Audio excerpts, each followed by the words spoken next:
గత 2 రోజుల నుంచి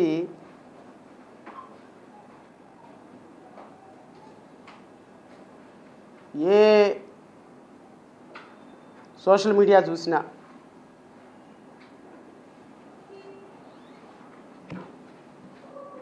ఏ సెలెక్టెడ్ మీడియా, అన్ని ఛానల్స్ నేను అనాలి కానీ ఒక సెలెక్షన్ ఆఫ్ మీడియా అని చూసిన, బహుశా నేను విఘ్నులైనటువంటి మీడియా సోదరులని విమర్శించటం కాదు, కానీ ఈ దేశంలో రాజ్యాంగంలో 4 వ్యవస్థలు ఉంటే అందులో 4వ వ్యవస్థ మీడియా. సరే, మనం ఎవరిది వార్త వేయాలి, ఎవరిది వేయకూడదు అనేది అది పూర్తిగా యాజమాన్యానికి సంబంధించినటువంటి అంశం, యాజమాన్యం యొక్క ఐడియాలజీకి సంబంధించిన అంశం. దాని మీద నేను కామెంట్ చేసే అధికారం నాకు లేదు. కానీ మనం ఛానల్ పెట్టేటప్పుడు, పేపర్ పెట్టేటప్పుడు ఒక అఫిడవిట్ అండర్టేకింగ్ ఇస్తాం సెంట్రల్ గవర్నమెంట్ దగ్గర. సార్, ప్రజల యొక్క ప్రాథమిక హక్కులు కాపాడుతామని, ప్రజలకు సంబంధించిన అంశాలు ఎటువంటి లాభాపేక్ష లేకుండా చేస్తామని, అది కొద్దిగా గుర్తు చేసుకోమని నేను సోదరులను కోరుతున్నాను. ఎందుకంటే అసలు మనం పెట్టే జాకీలకి అసహ్యం వేసిపోతుంది చూడాలి అంటే. కొన్ని ఛానల్స్ పెట్టే జాకీలకి, మాట్లాడే మాటలకి అంటే ఎలా మొదలు పెట్టాలో కూడా నాకు అర్థం కావటంలా. సరే, ఎలాగైనా సరే మొదలు పెట్టాలి కాబట్టి నేను ఫస్ట్ సుగాలి ప్రీతి పాప అంశం మాట్లాడిన తర్వాత నేను మళ్ళీ వస్తా.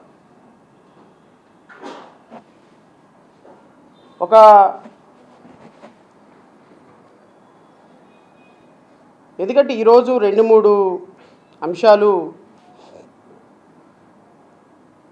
ప్రజల దగ్గరికి నేను తీసుకొని రావాలి.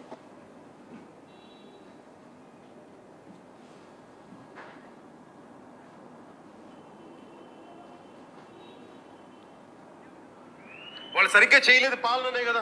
మరి 2017లో ఇంటిలో ఒక సామాన్యుల ఇల్లు, ఒక చిన్నపాటి ఉద్యోగం చేసుకునే తండ్రి, ఇంట్లో పనిచేసుకునే ఒక ఇల్లాలు, ఒక 14 ఏళ్ల కూతురు ఒక రెసిడెన్షియల్ స్కూల్ కి పంపిస్తే కర్నూలులో రోజు తల్లిదండ్రులకు ఎలా ఉంటుంది? మా బిడ్డ స్కూల్ కి పోయింది, తిరిగి ఇంటికి వస్తుంది. ఆ అమ్మాయి ఇంగ్లీష్ మాధ్యమంలో చదువుకుందా, తెలుగు మీడియం అనుకుందా కంటే కూడా ఇంటికి స్కూల్కి వెళ్ళిన బిడ్డ క్షేమంగా వస్తాను ప్రతి తండ్రి ఆశించేది. దాంట్లో పెద్ద ఎక్కువ ఆశ కూడా లేదు, సహజం.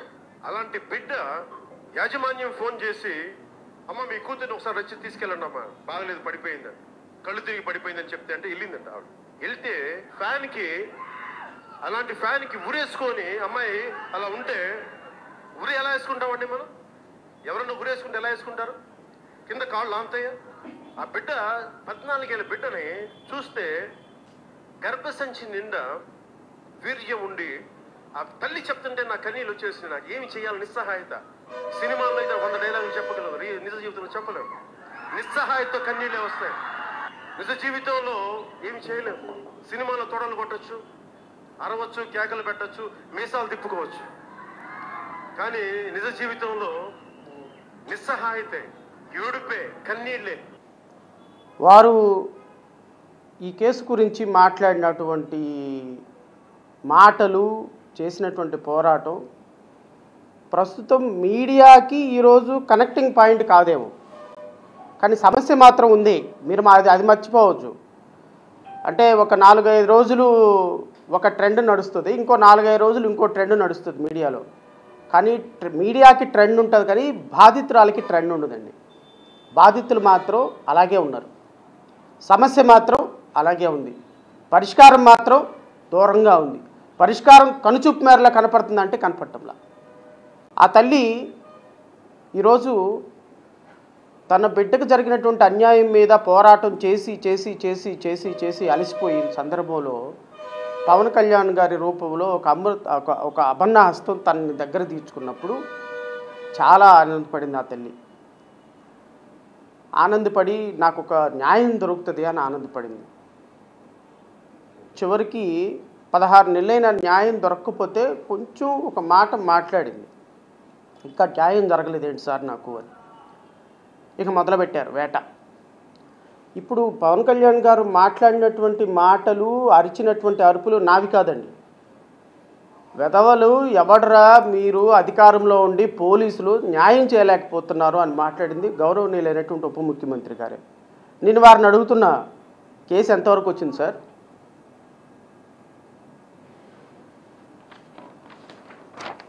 గౌరవనీయులైనటువంటి మాజీ ముఖ్యమంత్రి జగన్మోహన్ రెడ్డి గారు, ఈ కేసు జరిగింది పాపం ఆయన హయాంలో కాదు. కేసు జరిగింది 2017లో, ఇన్వెస్టిగేషన్ కంప్లీట్ చేసింది 2018లో, ఛార్జ్షీట్ ఫైల్ చేసింది 2018లో, నిందితులను అరెస్ట్ చేసి ఛార్జ్షీట్ ఫైల్ చేసి ఇన్వెస్టిగేషన్ ఇన్కంప్లీట్గా తయారు చేసింది 2018లో. నిందితులు తెలుగుదేశం పార్టీలో ప్రధానమైనటువంటి నాయకులుగా 2018 సంవత్సరంలో ఉన్నారు. కట్టమంచి రామలింగారెడ్డి కాలేజీలో ఆ యాజమాన్యం మొత్తం అప్పుడు తెలుగుదేశం పార్టీలో ఉన్నారు. ఇన్వెస్టిగేషన్ రేపు జరగబడింది తెలుగుదేశం ప్రభుత్వంలో. తెలుగుదేశం ప్రభుత్వం అంటే జనసేన అప్పుడు ఆ తెలుగుదేశం ప్రభుత్వంలో భాగస్వామి మాత్రమే, అది కూడా తెలుసుకోండి sir.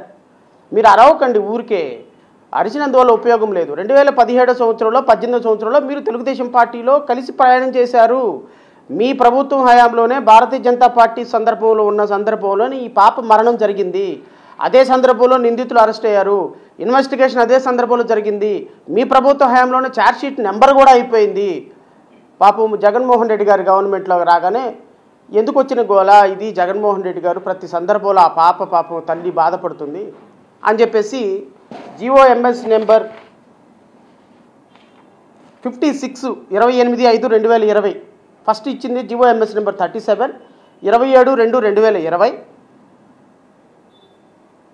Permission to exercise power under section 6 of Delhi special police establishment act for enquiry into the alleged rape and murder of 10th class girl Kumari Sugali Preeti who belong to ST community. పాత గవర్నమెంట్ దీన్ని CBIకి హ్యాండ్ ఓవర్ చేస్తూ ఇచ్చినటువంటి GO. Some more clarification requirement ఉంది అని CBI అడిగిన సందర్భంలో ఈ జీవో ఇష్యూ చేశారు. GOMS number 56.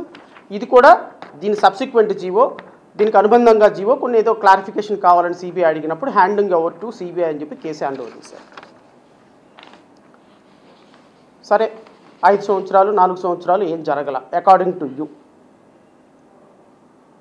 పవన్ కళ్యాణ్ గారు ముఖ్యమంత్రి అయిన తర్వాత, ఉప ముఖ్యమంత్రి అయిన తర్వాత, చంద్రబాబు నాయుడు గారు ముఖ్యమంత్రి అయిన తర్వాత, నారా లోకేష్ మంత్రి అయిన తర్వాత వీళ్ళకి జరిగినటువంటి న్యాయం ఏంటి సార్?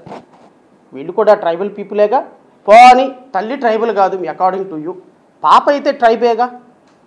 సుగాలి ప్రీతి అని ఆ పాప ట్రైబ్ అని మీరే అంగీకరించారుగా. మరి వాళ్ళకి న్యాయం చేయరా సార్?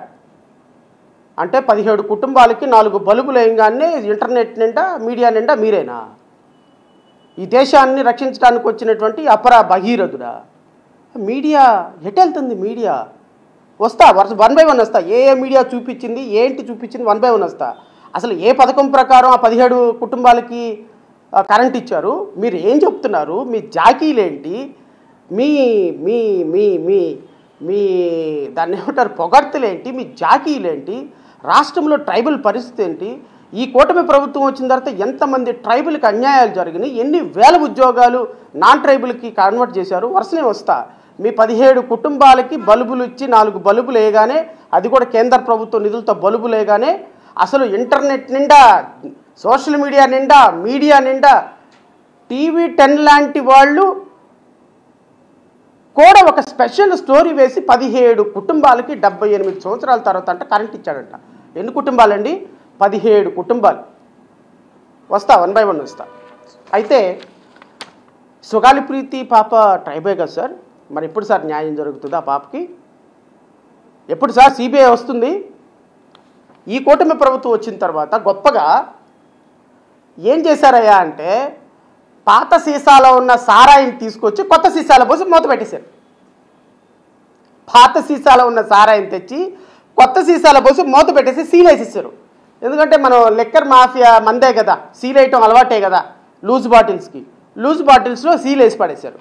సీల్ వేసి పడేసి డేటెడ్ 24/9/2025 GOMS నెంబర్ 141 అని కూటమి ప్రభుత్వం వచ్చిన తర్వాత మళ్ళీ కొత్తగా CBIకి హ్యాండ్ ఓవర్ చేశారు ఈ కేసుని.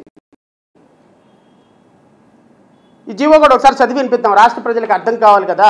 మన భారతదేశంలో ప్రపంచాన్ని రక్షించడానికి భాగీరథి రూపంలో ఆకాశం నుంచి కిందకి దిగి వచ్చి గంగని పారించినటువంటి అపర భాగీరథుడి యొక్క గొప్పతనాన్ని గురించి రాష్ట్ర ప్రజలకు కూడా తెలియాలి కదా. ఒకసారి చదివి వినిపిద్దాం.